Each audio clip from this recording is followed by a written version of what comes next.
Hello, তোমরা সবাই কেমন আছো? আশা করছি তোমরা সবাই খুব ভালোই রয়েছো। আমার ছোট্ট একটা মিনি ব্লগে তোমাদের সবাইকে জানাই ওয়েলকাম ও অনেক অনেক ভালোবাসা।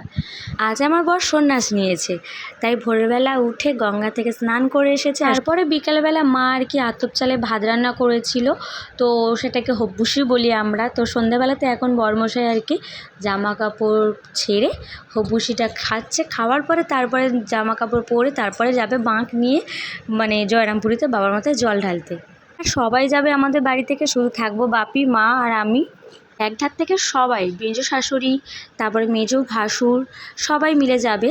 আর এদিকে বর খাওয়া দাওয়া সেরে নিয়ে এখন রেডি হয়ে গেছে। সন্ন্যাসবাবু আমার যাবে, এবার বেরোবে। আর চলো তোমাদেরকে দেখাই, এই হচ্ছে আমাদের শিব মন্দির। আর এখানে একে একে সব বাঁক আর কি সকালবেলা মানে গঙ্গা থেকে জল ভরে নিয়ে এসে এখানে রেখে দিয়েছিল। এবার একে একে সবাই বেরোচ্ছে, আর সবাই দারুণ করে সুন্দর করে আর কি বাঁকগুলোকে সাজিয়েছে। এর থেকে আরও অনেক অনেক বড় বড় বাঁক যায়, অনেক সুন্দর করে সাজায়, সেগুলো তোমাদেরকে দেখাতে পারিনি। যাই হোক, এই যে বাঁকটা বেরোচ্ছে শিব মন্দির থেকে, এটা না জাস্ট অসাধারণ লাগছে সাজাতে।